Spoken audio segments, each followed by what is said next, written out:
Hey, this is round 2 for the Lunch and Learn with Netiva, the Frugal CrediTnista. Hopefully the sound is better. I went and plugged in my data cord versus going on Wi-Fi, so hopefully you guys can hear me much better than the last time. Let me go ahead and reshare this out so that those inside of my Facebook community can rejoin me back. And so let me do that right now. So what we're talking about today are inquiries.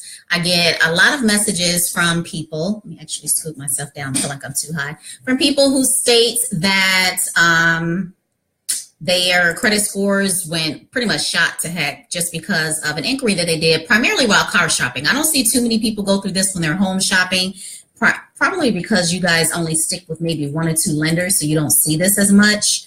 But when car shopping, you guys are shocked when you go to one dealer and you see that your scores are ran or your credit is pulled maybe like 9 to 12 times, like minimum. I usually see at least about 9 to 12. So that panics you because you go and check your credit report, you see a drop, and then you see all of these different companies that are listed in the inquiry section of your credit report. So I wanted to talk about that because I literally got a few messages from folks who went car shopping and told me that the credit scores dropped. Now, they told me that it dropped because of inquiries. But there's no way that an inquiry is going to drop your scores like 50, 60 points, okay? Much better. Thank you, Latasha. She told me that's much better. So welcome on into the Lunch and Learn. Hi, Latasha. Hi, Andrea. Please feel free to share out to those who may be having inquiries and looking for how to slam. For those of you who are new to me, I am Netiva, again, the Frugal CrediTnista on M&H Financial Services, where we help consumers just like you achieve massive financial transformations. You can reach out to me for assistance with your credit, with budgeting, home ownership, etc. at soarmyscores.com, soarmyscores.com. So let's get going. Number 1, I mentioned in the previous video that the chances of an inquiry causing like a 50, 60 plus drop is like impossible because that's just not how much emphasis FICO gives to inquiries in our credit scoring. We know a little bit about the FICO algorithm just by going to myfico.com, creditcards.com, bank rate, no-low, etc. Or if you're taking one of my bomb.com courses. And we know that the inquiries make up less than 10% of our credit scores. And if you had a 60-point drop in a month's amount of time, then one of the other areas of our FICO scores is probably where you want to look out first. Good afternoon. Hey, Kenya. Hi, Charlize. How are you? How is Shay? Hey, Jackie. Hey. See some of my Credit on Fire members in here as well. So what I mean by the FICO pie, for those of you, I usually have a little visual, but I don't have it today, is that you have 5 areas of FICO. You have payment history, which is our number 1. That's 35% of our FICO scores. You have your amount owed category, when a bulk of that covers utilization. That's 30% of our credit score. You have length of history or age. Well, most of you probably know as credit age. That's 15% of our scores. Credit mix, 10%. That's how many different types of credit you have reporting positively, hopefully. And then you have new credit. And inquiries don't even make up the full 10% of that new credit category. So you losing 50, 60 points, that lets me know that something else is going on. So when you're looking at your FICO, whatever report you have, FICO, Credit Karma, etc., and you see all the different companies from when you went car shopping, they're supposed to be there. Any company that you have that basically you gave permission or went to get your credit pulled at a car place that gained access to your credit information should be listed there according to the FCRA, Fair Credit Reporting Act. So they should be there. So them being there is not like a reason to have like, oh my gosh, don't start spaz out about them being listed. And I know some of you guys are completely shocked when you go into a car place and you see that they ran, you told them, yeah, go ahead, see if I apply. And they pretty much shopped you around to whoever. That's what a car place is going to do. They are going to try to get you the sale. So they're going to take you to the financing company. If they happen to have a preferred one, they'll send you there. Very few of them really know about credit scoring. They just know that based upon your range, which one of the lenders will more than likely give you a loan, and they're going to shop you around. So whenever you give them your information and they shop you around, do not be surprised when you're going to see multiple inquiries. Yep, we're going to get into that, Charlize. Look at you. So when I hear that your scores dropped over 50 points, or even I hear credit professionals saying, you know, oh, I tell my client not to run her credit, now she lost 60 points. I'm like, So here's what you're going to do if you see a significant drop. Don't assume that it's from your inquiries, and we'll get into that in a little bit. I want you to take your previous report and the one that you're looking at now, and I want you to compare. Number one thing I look at are the reason codes to see if that changed. The reason codes let you know why the scores exist. So it could be, I have a little list here. Length of credit history is too short. Usually it's something about the appearance of a negative item. So you want to see if those reason codes exist. In some credit monitoring places, it's called factors. So look at the factors and see if something happened from last report to this report. Then I want you to look at the alerts. Usually the alerts, I'll admit Credit Karma's is not that great, but look at the alerts and see if an appearance of a new negative item or you have spent a little bit more money. Those are the main two reasons that I see things that drop a score. See if there is a late payment they're reporting. Check everything out. If you don't see it then I literally want you to go to the account history section and go line by line, even the public record section, to see what happened from the last report to this report. Something's going to tell you. And the number one reason that I see a huge drop from month over month is utilization, basically charging too much in your credit report. So it's typically not your inquiries. What happens when you're shopping for a car, a home, or a private student loan is that FICO allows you to shop around for the best rate. So this means that as long as it's done, they're saying 45 days, but it really depends on what model the lender is using. So I'll say on average about 30 days. So as long as you're getting your credit pulled in 30 days, within 30 days for a car, a student loan, or a mortgage loan, a home loan, then it's going to count as one inquiry.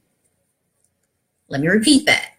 That means that all of those different companies, yes, will be listed in the inquiry section of your credit report, but as long as it's done within 30 days, and this is the second point, it's coded as auto loan, home loan, or mortgage, student loan, or something like that. So it has to be coded right. Then FICO will only score it as one inquiry. Even though it's scored as one inquiry, each company will still be listed on your credit report because legally you should know who has gained access to your credit information. So they're still going to be listed. Your job is to make sure that they're listed as an account. The inquiry type is based on what you were searching for. So in this case, a car loan, it should be listed as auto, car, etc. That's the inquiry type. And then know that FICO is only going to score it as one inquiry as long as it's pulled within 30 days. Remember I said that the common teaching is at 45 days, but I found if I tell my clients 30 or 14, then they'll get it over with. They won't try to stretch it out, right? I'm like, listen, this is what your credit profile is. This is what we're shopping for. Let's knock this out, get it done in less than 14 days. That way, no matter which scoring model the lender is using, you're good. So I'm gonna tell you the same thing, okay? They may say 45 days, they may say 30 days. I'm gonna tell you, try to get it all knocked out within about 14 days if you can. But on average, about 30 days and you should be good to go. So yes, Charlize, hey Jeff, I saw your post. I was gonna ask you if you were doing okay. And thank you for that lovely post inside of Credit Makes Sense, asking how everybody was doing, and I hope you're doing well as well. But yeah, so the fact that it's not dropping you over 50 points. So I would tell you to look at something else. I literally saw one that said over 100 points, one over 30 points, one over 50 points. And I'm like, honey, that's not your inquiries. Like if inquiries did that much damage, like, whoa, okay? I will say that those with lower credit scores will probably see a bigger drop, but it won't be that kind of drop when they start for additional credit because their credit profiles are not that strong and their scores are not that strong. But those of you with 700s, 800s, you will get to a point where you can do an inquiry and it's not going to even drop your scores. See, inquiries can drop your credit scores. They will not automatically drop them just off of being an inquiry. So hopefully that answers some of your questions. I do have a, let me type it in for you, course that is specifically for those looking to slay inquiries off of their credit reports. Thinkofit.com. So I just posted that to you in case you guys are wondering off of that.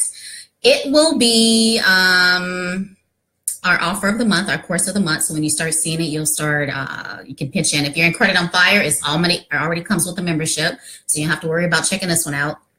It already comes with a membership. You can just go to Fire Your Heart Inquiries, and it walks you through with the dispute letters, the process, the step-by-step instructions, who to dispute with first, the creditor or the bureaus, the letters to send to each one, what to do if they don't delete, all of that good stuff. So it literally walks you through each one.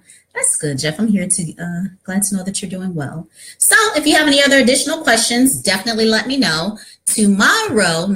Wednesday, I will be walking you guys through the different steps of inquiries. So you'll know the score factors that I mentioned, like which ones will be affecting your scores and causing a huge drop and not the inquiries. Most of you know the difference between hard and soft, but I'll cover that as well because some of you are fairly new to me in credit scoring, so you don't know. So I will go through the basics so you can know the difference of that when you're reading your credit reports. And of course, I'll walk you through this as well in my free. And I'll put this in here as well. My free credit report mastery challenge as well that I just listed. If you guys have any questions, definitely let me know. But I just mainly, because I got so many posts on this, to let you know that it's not the inquiry that dropped you like double-digit points to that catastrophe.